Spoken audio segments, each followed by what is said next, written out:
to the OHIO podcast, everybody. I'm your host, Buckeye Boggs. And as an Ohio State fan, it doesn't get much better than what we all got to enjoy yesterday to start the month of October and this, the year 2024 of our Lord.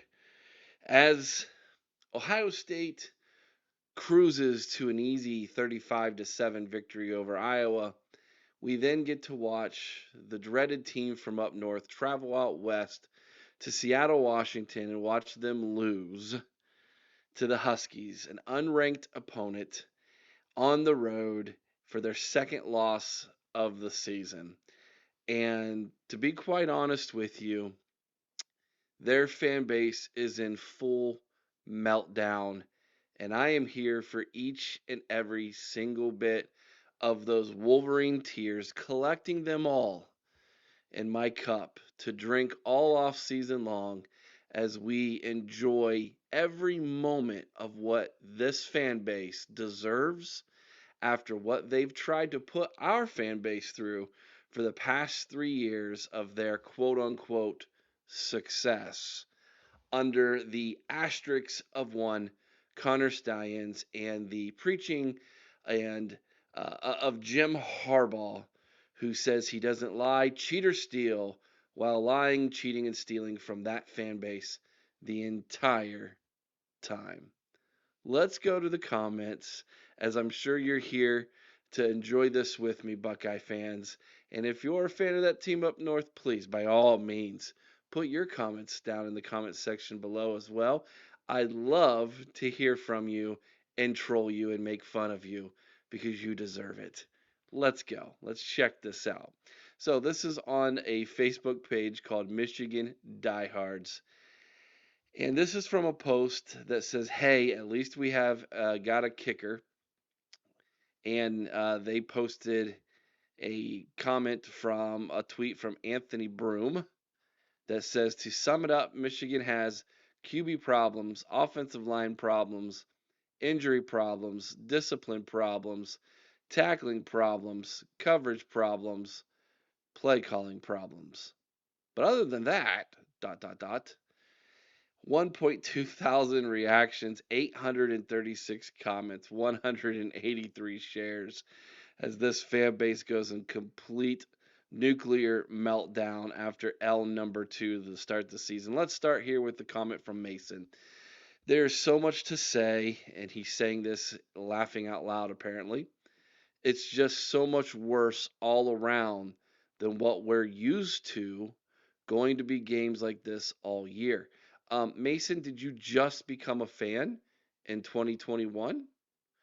This was the norm for your team for about the last 2 decades. Mason must be about 12 years old and just started watching football 3 years ago. Mike Mallory, "Other than the injuries, I'll sum all that up into 2 words for y'all: coaching problems. This staff collectively stinks. 13 points in the last 2 second halves combined. That's coaching. No in-game adjustments. Campbell and Wink are trash. Sharon gonna have to do better with this staff." Tyrone, "Warren, 6 interceptions in 3 games. Orgy, 78 yards passing in 2 games. Tuttle, 2 turnovers in 3 quarters. That's what he got to work with. Until we get a stud QB, we'll have to be perfect to win games." Trenton, "I was actually proud of how we played today. A few mistakes, refs missed some big calls. Looked like we finally got an offense flow. We lost, but we had all game. We lost, but we had all game." I'm not sure, Trenton, what that means, but he ends it with a hashtag go blow. David says, "We're not in a good place right now. Still can't help but wonder why we didn't have a decent quarterback in place beforehand and even better defensive pieces in place. There's always growing pains, but it just seems like there's too much of it this season. Just my opinion." David, your opinion is not wrong. Brian, "That QB did okay." I guess he's talking about Tuttle since he doesn't know who he is. "Considering he was sort of thrown into the deep end." The dude's like 26 years old. You don't just throw a 26-year-old into the deep end in college football, Brian. No spring ball or two-a-days due to injury and no chance to warm up against early season opponents or not, but he seemed better than Orji, and that game result was not clear until end. Regarding discipline, that can be fixed. Jerry says he's definitely not head coach by far, talking about Sharon Moore. Put him back to calling plays. Absolutely shouldn't be the head coach at Michigan. Maybe Central or a Division II team. Woo, throwing the coach under the bus already, Jerry. Christopher, oh, how we missed that same guy we wanted to run out of town a few years back. Jim, come back. Oh my gosh. Christopher, you got to be kidding me. You want that guy back? The guy who cheated, lied, and stole from you, and who's now leaving you all as a fan base to pick up the pieces that he created, and you all going to have to deal with whatever punishment the NCAA deals down with, and the fallout of what the wake of what has happened under Jim Harbaugh, and you want that guy back? No way. In fact, if I were you, I'd be furious at Jim Harbaugh. That's what I would be. Scott Hankins, Sharon Moore was born on third and thinks he hit a triple. Ouch. Using the very analogy that Jim gave all of you to give to Ryan Day on your own coach. He doesn't have the pedigree to coach this team. He excelled under Harbaugh, and now he misses that leadership. It's obvious the guy is in over his head. Scott, man, that's brutal. Chris, it's really hard to believe that we are defending national champions with no QB, receivers, or defensive backs. I thought you guys had the best defensive back in college football. That's what you all told me, anyways. You would think we would have great depth waiting. It's an embarrassment. We would have had coaches lining up for this job, yet we settled. Come on, Michigan, you're better than this. Actually, Chris, Michigan's not better than this. In my lifetime, and I'm 43 years old, you have one shared national championship with Nebraska, and the other one has a giant asterisk on it. So, no, you're not better than this. This is who you are, Chris. Get used to it. Ryan, coaches completely botched Tuttle, who was rolling with multiple looks downfield, got unlucky on his fumble, and the pick was ill advised, but he wouldn't have been down 14-0 if he had started. So Ryan's saying, hey, you need to go with Tuttle. Should have started him to start the. Yeah, that's a great, actually good point, Ryan. Why wasn't he starting? If he's your best option, why wasn't he starting to begin with? Sharon Moore basically said he was good a couple weeks ago, but he waited to this point to start him. Looks like you have a major issue in the quarterback room and with your leadership. Martin, please don't leave our wide receiver problems. Please don't leave out our wide receiver problems. Might be the smallest, least athletic wide receiver group in the country that gets zero separation. How am I the only one that sees this? Same issue that year, but fortunately we had Roman with that speed and Colston in the run game to mask the rest of that group. None of our wide receivers look special in any way. Small, not scary, explosive, and can't make people miss with no separation. Martin, actually, that's an intelligent point, because if you follow the Maize and Blue, they're so engrafted into this ideology of we must run the football. That's how we're going to win. That's our identity. That when you do that, then automatically your wide receiver or your passing game is going to be affected by that. There's only so much time to practice, and if you're going to practice running the football more and more and more, and that means you're taking less away from your wide receivers in the passing game. And so what you're really seeing is just the results of Michigan saying our identity is running the football and being tough up front. That's why. No wide receiver is going to want to go there if they're not going to get the attention. They're not going to get any attention. And yeah, you do miss Roman. Jared Hankins, we quote unquote Michigan fans knew it was going to be a bumpy year. Did you, Jared? Did you all know that? Because if you go to any of my videos and read the feed, it sure sounds like you all believed you were going back to back, you were winning the Big Ten, and you guys were never going to lose to Ohio State again. So maybe you should talk to your own fan base about this comment. Our team lost so much. They are a young team with inexperienced QBs. They just need to keep working hard and learning. We don't buy winning teams. We develop them. It takes time.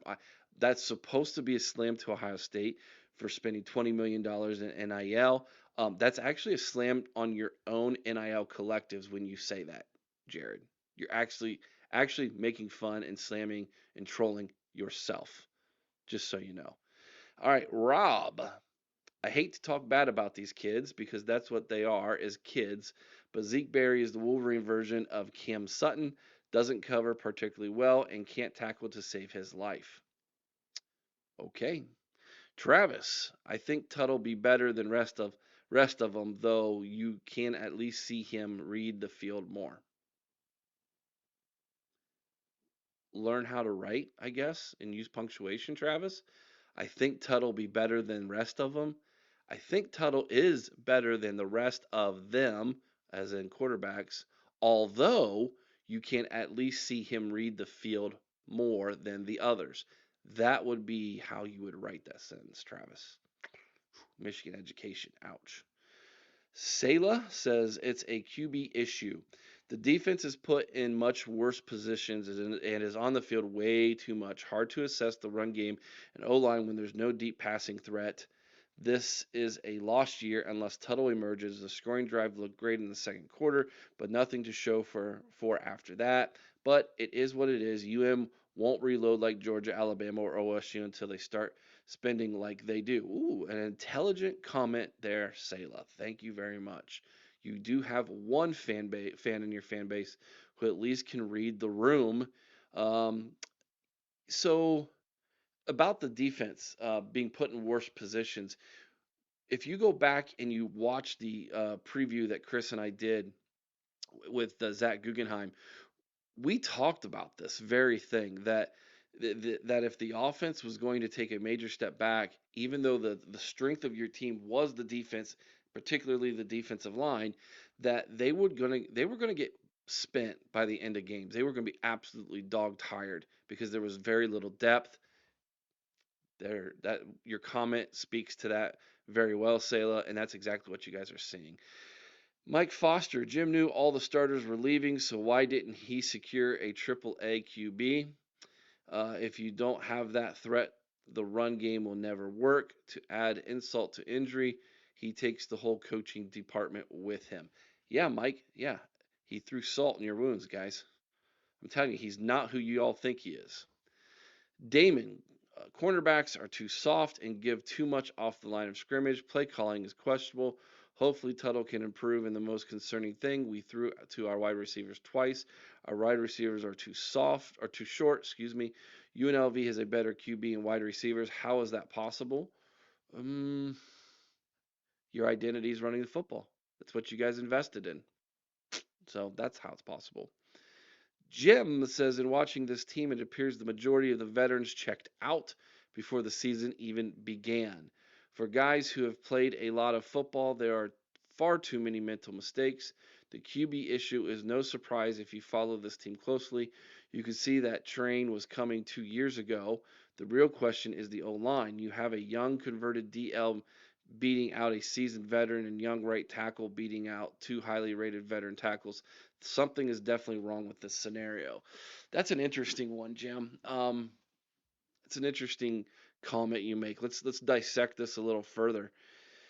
The veterans have checked out. I disagree with that completely. I believe your veterans aren't nearly as good as you all thought they were. Plus, to go with that, the veterans you had before, some of them were getting the benefit of knowing the plays, especially on the defensive side. So when you take that aspect away from your team, then yeah, it's going to look different. It's going to feel different. And I think these quote unquote veterans on your team are seeing that and they're feeling that. As far as the O line is concerned, you don't just replace five starting offensive linemen and think the O line's not going to go through growing pains. It absolutely is, Jim. I don't care who you are. Zach says QB problems, wideout problems. That's really it. You can't leave a defense out for the majority of the game and expect them to look great. We also have new coaches.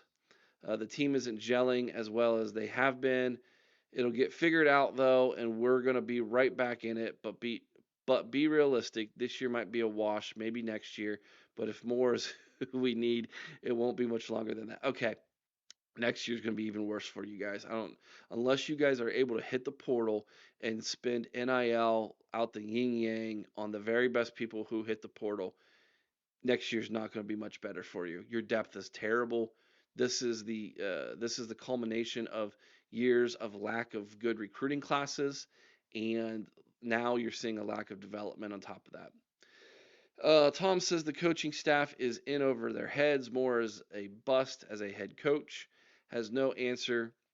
Wink is past his prime and has nothing to give. OC can't put two plays together. All need to go. Start looking now. So Tom's ready to throw the baby out with the bathwater here this season. Just start over completely. Matt, I love watching a fan base meltdown and act like they have solutions to the problems they've personally never managed.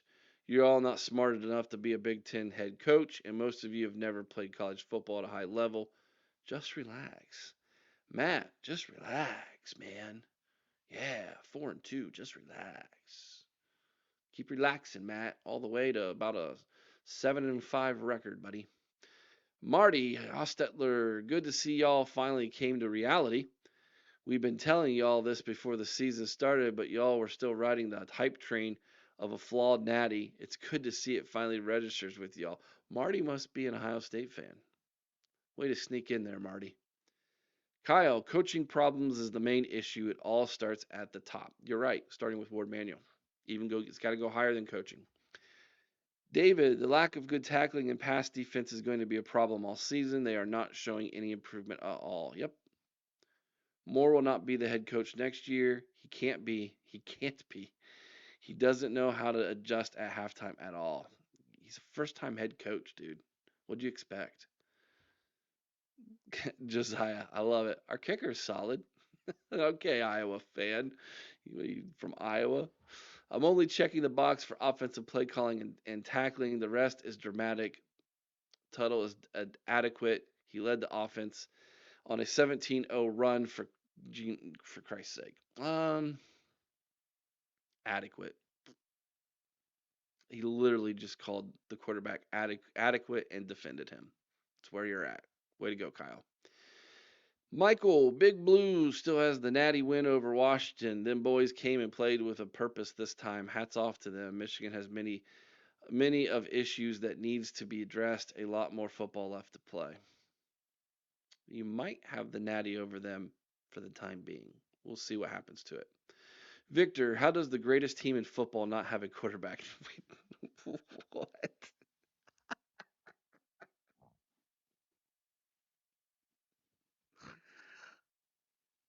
I'm not even going to address that. Victor. All right, Victor's tacos. Pete, this coaching staff is woefully inept and it shows in how the team is ill prepared every week. There is no discipline, which manifests itself into turnovers and penalties. This team's margin for victory is so small that dumb penalties and turnovers are game killers. This is 100% on the staff and the AD bears a lot of fault as well for failing to re-sign a championship winning staff. What, you want all those guys to come back and face the music with the NCAA there, Pete? You need to face the music, my friend. They weren't coming back because they were going to get in trouble with the NCAA. So your head coach is the scapegoat. That's what it is. Ward should have been fired years ago, but here we are in a huge mess again. Yep, Pete. There you go. You're right. He should have been fired years ago. He wasn't. Okay. Let's see. Never should have made Campbell OC. Too inexperienced, Glenn says. The fact he thought Orgy had potential tells me he is in over his head. Also, Wink is not a good fit. I don't know. I don't know how many more of these I can stomach. This is just crazy talk. You fans are absolutely hilarious. You guys are guys are crazy, man. This is what it was going to be. This is what it was always going to be. I don't care if Jim Harbaugh would have come back. This what's he going to improve on? You don't have a quarterback at all. Tuttle, who's like, what, 26 years old and has never been a starter in college football before. 26 and just, oh, he's dealt with injuries. Okay, sure. Like, you just think all of a sudden at the age of 26 or however old he is, 24, whatever, um, that the light bulb's just going to come on all of a sudden for him when it didn't for the first 6 years of his college career. Um, this is what it was always going to be for you guys. 5 new starters on the offensive line. Again, I don't care who you are. I don't care if you're Alabama, Georgia, shoot, Ohio State. Doesn't matter. You have 5 new starters on the offensive line. It's going to be an issue. It's going to take time to develop and gel. Um, yeah, your inability and refusal to be a team that is balanced offensively is catching up with you. Recruiting misses catching up with you. The inability or unwillingness to have an NIL collective that is competitive with Ohio State, competitive with Georgia, competitive with Alabama. It's going to catch up with you. You caught lightning in a bottle last year. You had X amount of seniors who were all in, who were all bought in, who had been developed, and some of them had developed well beyond what the recruiting ranking was to go along with, let's face it, a cheating scandal that gave you guys a massive advantage for multiple years that turned it into a snowball effect, an avalanche going downhill that gave you total momentum, and you rode that all the way to the national championship. Now, whether that sticks or not, we'll see what the NCAA does with that, but you are now living with the results of all those refusals and inability to do what a program needs to do to be successful. And the meltdown, the nuclear meltdown by your fan base to just continue to refuse to look at those issues and things that were being pointed out to you by multiple people, not only Ohio State fans, but there were multiple people in and around college football who looked at what you guys had been doing, looked at what your roster was, looked at your coaching staff and says, yeah, there's going to be some steps back here, and refusal to believe that. And now all of a sudden it's like you get hit over the head and you see it yourself, and it's like, oh, let's start to point the finger at the coaching staff, point the finger at Jim Harbaugh for leaving, point the finger at Ward Manuel for doing what his lack of whatever he was doing as the AD and refusing to do what's right by multiple sports and athletic programs within your university. And then you have all of these issues, and now you want to point the finger at everybody else. You need to point the finger at yourself as a fan base, that some of you weren't more vocal in saying, this is not right. What we're doing is going to catch up with us. Here you are. So, yeah, I'm going to drink every single one of your tears, and I'm going to enjoy it as they flow from the state north and they're bottled at the state line in Toledo, Ohio, and sent and dispersed all over the great Buckeye State for each and every single one of us to enjoy and sip on throughout the remainder of the season. Whatever happens in 2024, I can't be happier than seeing your fan base go nuclear meltdown as you all cannot grasp reality finally. So enjoy, wallow in it. I'm here for I'm here for all of it, all season long. Like, share, subscribe if you're a Buckeye fan. We go live Sunday night, 8 o'clock for our roundtable. We do our call-in shows Thursday night, 8 o'clock Eastern. Again, make sure you come. You're a Michigan fan and you want to call in and you want to debate with us. We'll be happy to have that conversation. Until next time, remember, be kind to one another. I owe someone's OH. Sing Carmen High with all your heart. Go Bucks.